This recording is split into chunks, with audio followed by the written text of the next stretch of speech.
Motovlog, Solo Travel Diaries. चलो यार, आज लाइफ के बारे में बात करते हैं। तो हर किसी की लाइफ अलग होती है। मतलब हर किसी के लाइफ के प्रॉब्लम्स अलग होते हैं, की सिचुएशन अलग होती है। तो हम क्या करते हैं कि अपनी लाइफ को दूसरे से रिलेट करने की सोचते हैं, लेकिन नहीं, अपनी लाइफ अलग है, उसकी लाइफ अलग है। जो तुम्हारी सिचुएशन है वो उसकी सिचुएशन नहीं हो सकती ना। तो हम जब भी अपनी लाइफ का सलूशन देखते हैं ना, तो हमें खुद से लेना चाहिए और खुद के दिल से एक बार पूछना चाहिए कि ये जो मैं कर रहा हूँ क्या वो सही है।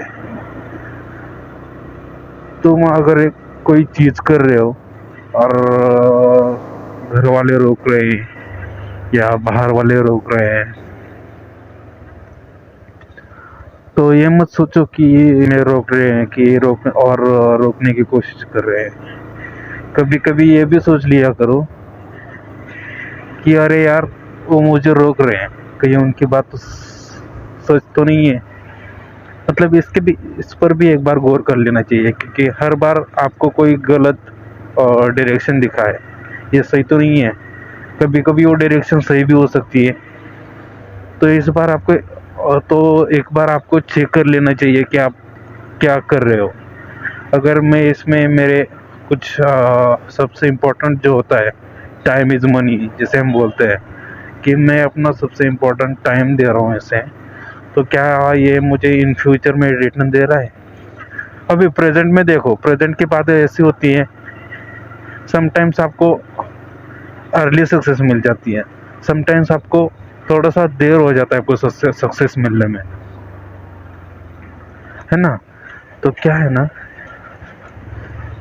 ये स्पीड ब्रेकर किसने बनाया रे। तो समटाइम्स हमें क्या होता है कि सक्सेस मिलने में थोड़ी सी देर हो जाती है, लेकिन उसमें ऐसा तो नहीं है कि हम वो काम करना छोड़ दें या फिर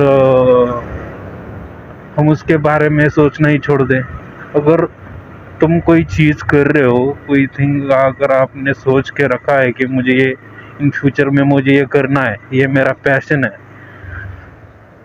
तो 100% मैं बोलूँगा कि आप वो करो। लेकिन आपको खुद पे इतना कॉन्फिडेंस होना चाहिए, तुम्हारे पास वो इतने स्किल होने चाहिए, नहीं है तो उसे डेवलप कर लेना चाहिए कि भाई मुझे अगर ये चीज़ करनी है तो मुझे क्या क्या करना पड़ेगा। उसके बारे में थोड़ा सा रिसर्च करो, उसके बारे में थोड़ा सा सोचो, उसके बारे में थोड़ा सा और नॉलेज लो। देन उसके बाद तुम एक बार डिसाइड करो कि अगर मैं ये चीज़ कर रहा हूँ तो मेरे पास अभी इतना नॉलेज है, मेरे पास अभी इतनी रिसर्च है, तो क्या मैं इसे इन फ्यूचर टर्म्स में अप्लाई करके सक्सेस पा सकता हूँ। देखो, सक्सेस का कैसा है कि समटाइम्स बहुत जल्दी मिल जाती है यार, लेकिन कभी कभी आदमी कितना भी ट्राई कर ले, बहुत ट्राई कर ले, लेकिन मिल नहीं पाती, उसको टाइम लग जाता है। नहीं तो एक सक्सेस का जो ग्राफ होता है ना, कभी कभी directly up up up level तक जाता है, और कभी कभी वो ऐसे कछुए की चाल की तरह धीरे धीरे धीरे धीरे ऊपर जाता है। तो अपनी सब सक्सेस को डिफाइन मत करो किसी और के साथ, कंपेयर मत करो किसी और के साथ, क्योंकि उनका सिचुएशन अलग है, तुम्हारा सिचुएशन अलग है। तुम अपने सिचुएशन के हिसाब से अपना जो भी तुमने जो स्किल तुम्हारे पास है, जो नॉलेज तुम्हारे पास है, जो रिसर्च तुमने किया है, उसको अप्लाई करो उस रिसर्च पे, उस प्रॉब्लम पे, ताकि तुमको सक्सेस मिल पाए, है ना। तो लाइफ और सक्सेस के बारे में मेरे तो यही बात है। चलो मैं मेरा एक एग्जांपल दे देता हूँ।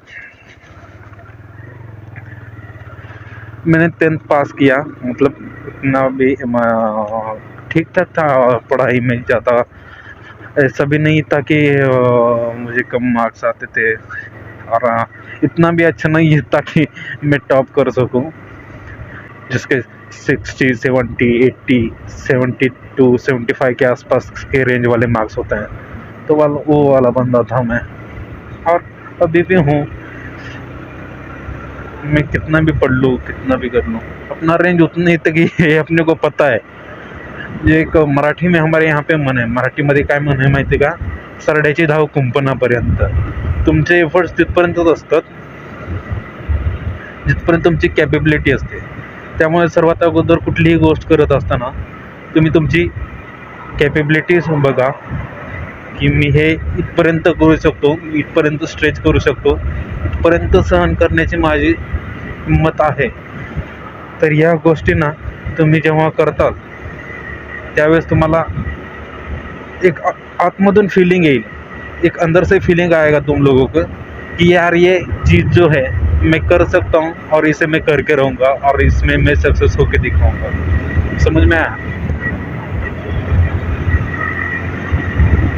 तो लाइफ के बारे में अपनी जो भी बातें हैं, लाइफ के बारे में जो भी अपने थॉट्स है, उसे एक बार चेक कर लो.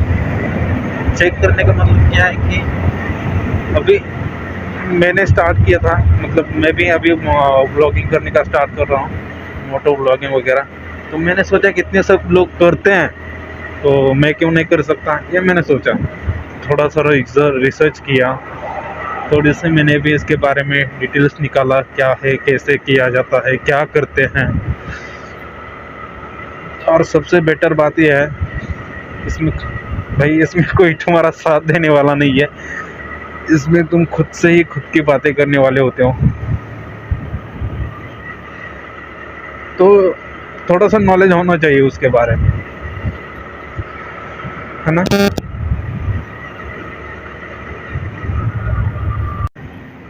तूने जिंदगी में आके हाय जिंदगी बदल दी.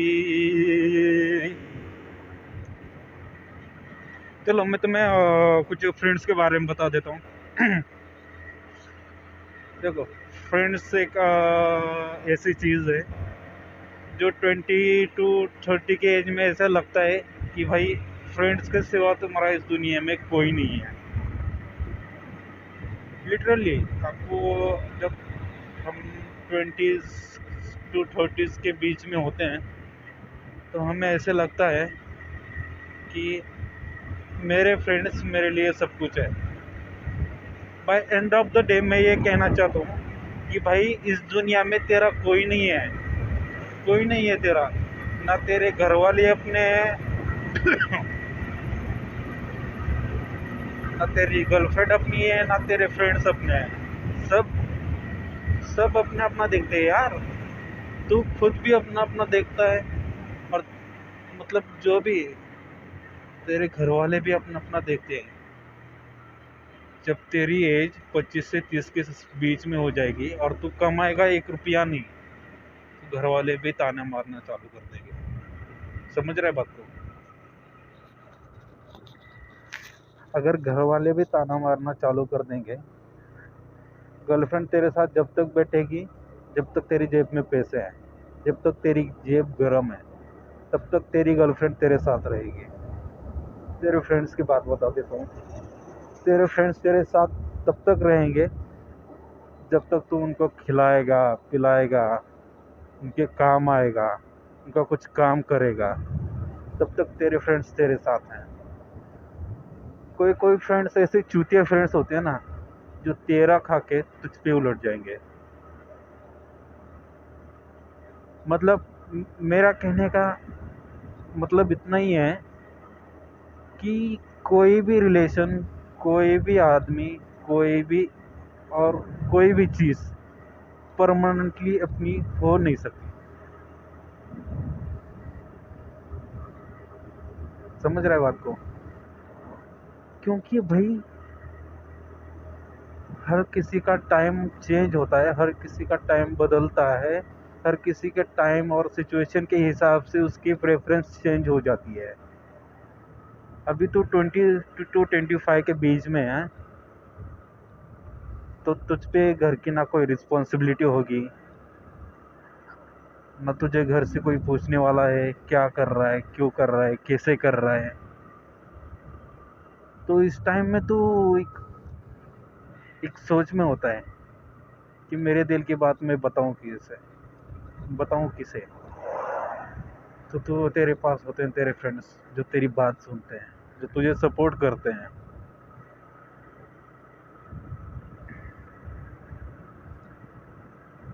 तो उस टाइम की वजह से तुझे ऐसे लगता है कि मेरे लिए मेरे फ्रेंड सब कुछ है। आफ्टर सम टाइम जब तेरी शादी होगी, तेरे बेबी होगी, तेरे बच्चे होंगे, तुझे एक फैमिली होगी, तब तेरे सर पे आ जाएगी बहुत सारी रिस्पॉन्सिबिलिटीज। घर का किराया देना है, घर चलाना है, गाड़ी का ईएमआई भरना है, तुझे मौज मजा करनी है, तुझे घूमना है, तुझे फिरना है, तुझे आइश करना है, तुझे पैसे उड़ाने हैं। तो ये सारी चीजें जब तुझ पे आके तुझे सर पे बैठेंगी ना, तब तो सोचने लगेगा कि ऐसा भी होता है। तब तुझे पता चलेगा कि तेरा बाप पैसे कमाने के लिए और पैसे उड़ाने के लिए हर बार अपनी जेब को 4 बार क्यों देखता है।